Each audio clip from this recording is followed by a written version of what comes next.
Alright, this is going to be some tips and tricks for PvP building and a little bit of PvP combat. These guys have been on this server on unofficial PvP since day one. They've been building up here since day one. Let's count the amount of turrets they have. 1, 2, 3, 4, 5, 6. 1, 2, 3, 4, 5, 6, 7, 8. 8 turrets on that small of a base, but the build is garbage because there's so many line of sight issues with this base. If I wanted to hit this base, watch, if I come in from the top, watch how many turrets I get shot from. Right? But when someone hits your base, they're not going to come from your strongest side. They're going to exploit your weakest side. So if you come below here, I guarantee through this wall, look, I can see a tame in there. I could get into the base through here easily. Just hover right here, cast some AoE spells with a damage pot on it, damage buff, or siege damage buff. Boom. In. 8 turrets, poorly utilized. Poorly utilized turrets. Shields, very poorly placed as well, not 100% coverage. I honestly could probably break that wall right there with long-range spells. Poor utilization. I'm going to show you a couple more bases in the starting area, but this is effort in the wrong place right here. Don't try to build anything fancy in PvP. You have to build practical, build tight, have turret coverage, line of sight, meaning you want to make sure that you can see the turret. Look at this. Not even getting shot. Fly out, get shot. Against the wall, not getting shot. So you want to have line of sight. And so for this base, I'm going to show you what I would do. It's ugly, but when you place your turrets and you place them on the ceiling like that, place them with these curved acute floors and place them out away from the base. Like that. If there was a turret placed like that, I wouldn't be able to sit right here. It would shoot straight down on me. I'll show you a couple more bases and then we'll talk about some PvP techniques when you're getting into scuffles. Actually, on the way I'll talk about it because this next base is kind of far. PvP in this game, it's, you know, most games they try to balance PvP. And this game's really, I mean, yes, there is a skill element, don't get me wrong. But a lot of this game's PvP is about who's got the better equipment or better tames. So like I'm 42, if I went up against a level 38, there's not a huge discrepancy, but because of my level, I can wear much higher tiered gear. And that's going to give me a huge advantage in battle that even if the other guy's better than me, I'm still probably going to win. Here's another Bob base. All wood, that's fine. It's a new base, you gotta start somewhere. Terrible design though. Terrible design because look, you've got all these little crevices to hide in. Once they get turrets on here, bad design. You wanna keep it simple, keep it symmetrical. And this guy's out taming dragons and golems when he should really be focused on getting a force field around his base, getting 100% turret coverage. I'm going to show you another Bob base that's in the starting area that is a good example of how to start out. There it is. All stone, small. Small base, all stone, 100% turret coverage. 4 turrets on top that are placed on those acute floors. So the roof has 100% coverage. Each side has 100% coverage. And let's float around. They have an extra one there, which probably they should move, but you know, they could move it out on an acute roof or something. But yeah, 100% coverage. Let me see if I can. Yeah, so big door on top, that's where they keep the tames. Little door on bottom, probably where they keep storage and crafting stations. Small, tight, 100% turret coverage. Can't shoot. You can't shoot AoE spells at it. The shield's gonna block it. So yeah, this is a great example of a good starting base. If I wanted to break into this base, I would have to bring some, you know, a lot of potions, because in order to get close enough to do damage, I'm going to be getting hit by those turrets constantly.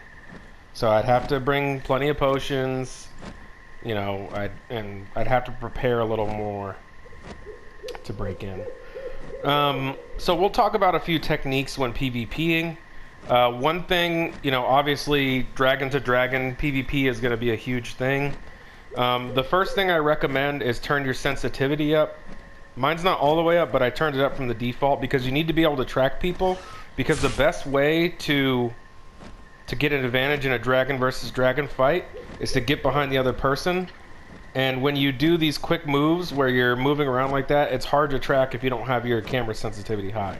And sorry if that's gonna make you sick spinning it, but yeah, you're gonna have to do a lot of tracking.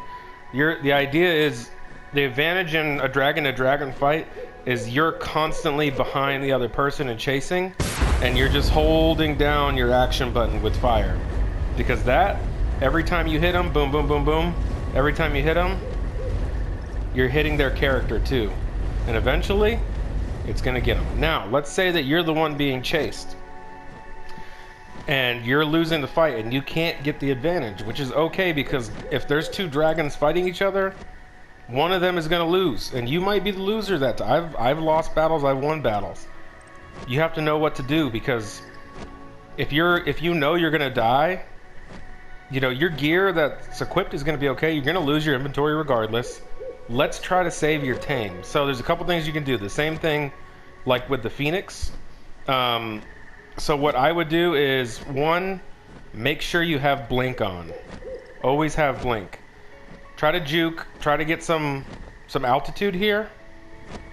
And then what you're gonna do is you're gonna dismount, and then typically you wanna have blink on, but blink away, that's 50 meters. It's gonna be hard for that person. They may start lighting your dragon up, or they're gonna chase you. Go into the tame menu. If they're on your dragon, put your dragon on follow. Leave it on passive so it doesn't fight. You're gonna blink, keep blinking away. Now, whether they're on your dragon or you is gonna make the difference of what you wanna do. If you're close to a safe zone, blink to a safe zone. If they're on you, try to get back on your dragon. You're gonna fly to the water, pop your health potions. Oh, that water's not deep enough. But you want to fly into the water as deep as you can, and you're gonna die, just like with the Phoenix. Your bag is gonna be a rip, regardless. Whoops, a little too much. Your inventory's a rip, but you want to try to save your tame. Spawn in a starting area, have your tame follow you on passive, run outside of the starting area, and it might teleport there if you run outside of the safe zone. A dragon, it's possible for it to teleport there. I've seen it. It might not fly, but regardless, it's gonna take a lot of effort to kill a passive dragon that's just flying. So just keep that in mind. And then when you're waiting on it to fly to you, you can go into the tame menu and check its health. And another thing to mention is they may try to go after your bag that's under the water. They may not. So just a couple of things to keep in mind when you're trying to evade, because at that point, remember, you're dead regardless. You've lost the fight essentially. Now we're just trying to save the tame.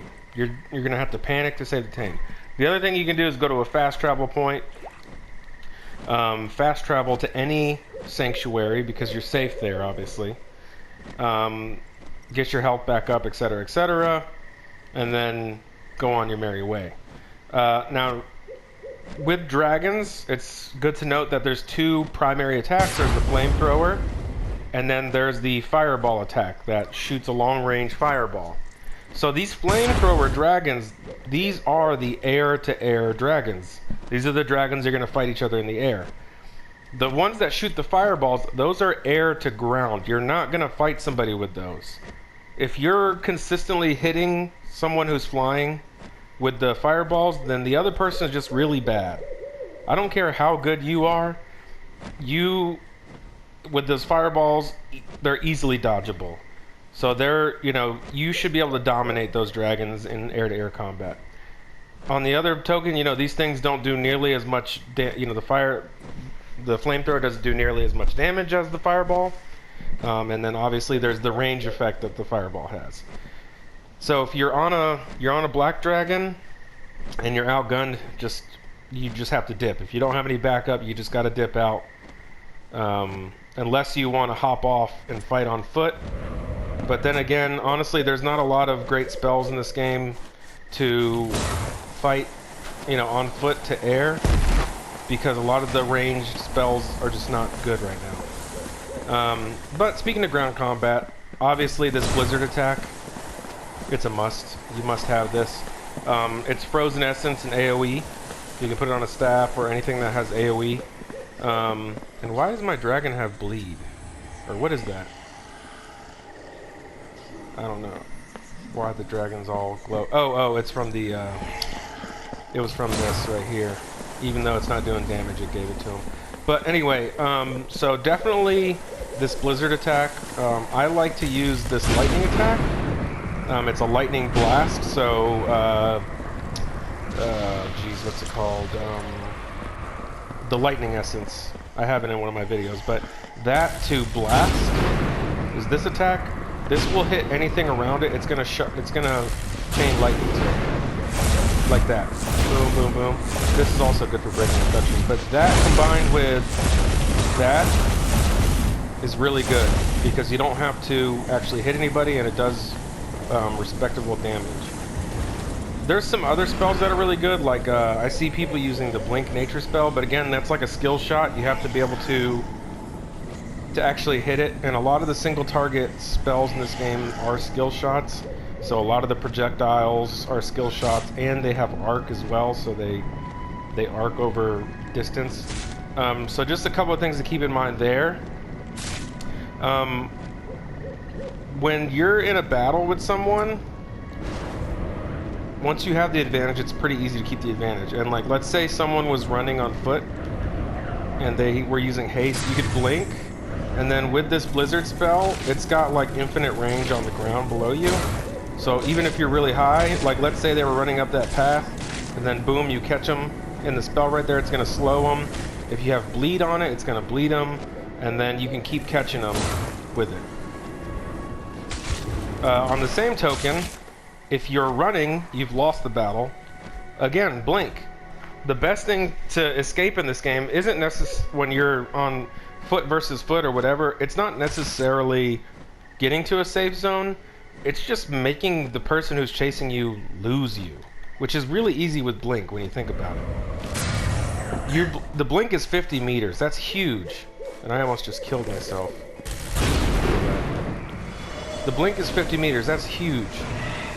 So, if let's say someone's close behind you, you're running this way, you have your blink, flip around real quick, blink behind them, and go into the woods, they may lose you. So, just a couple of things to keep in mind. If you have questions about building, go ahead and message me. There was an incredible build on here, but the guys moved. I don't know where they moved to. But basically, 100% turret coverage, simple build, symmetrical, build a box, build, something like that, so that it's easy to defend. And if you want to build those, you want to build something that's cool looking, then you may just want to go to PvE. I mean, unfortunately, the developers didn't really design the defenses to allow you to build something, like a real castle, but what would be nice is if instead of the turrets shooting, the turret could be the same and the range could be the same, but instead of it shooting a blast, whenever anyone gets in range of it, it just pulses. It pulses out a damage that does damage to creatures and people, and then that way you could, if you had that, you could build, cooler looking structures because it wouldn't be a line of sight issue. But yeah, those are the main things with PvP. Now, once we get into, I'll do videos once we get into large-scale sieges. That's where you actually create a siege base against another base that you're trying to push. That's going to be interesting. I haven't really watched any videos online. I've looked through the different structures, and so that will be interesting when that starts to happen. And that just seems like a huge time commitment to wipe someone else's base, but ultimately that's what you'll be working for anyway, because you know all the PvE stuff in the game is gonna. That's the thing about PvE, is all that content is eventually gonna get kind of old, and that's when people really start PvPing. So yeah, you'll be grinding up to basically siege another base, and you know that'll be interesting. Oh, here you go. This is another thing you do. Well, not with these birds, but with giant eagles, if you want to practice basically air-to-air combat, when you find a giant eagle, hit it, and then try to keep your flamethrower on it as long as you can. Try to keep getting damage ticks on it as long as you can. It's gonna keep juking and diving and all that, and just keep your flamethrower on it. And that'll help you practice for actual combat. But yeah, if you have any questions, I know this isn't the most in-depth video, but this game is still just released on console, so and you know a lot of things have changed. But if you have any questions, just ask below. Please subscribe, and look forward to making more videos for this game.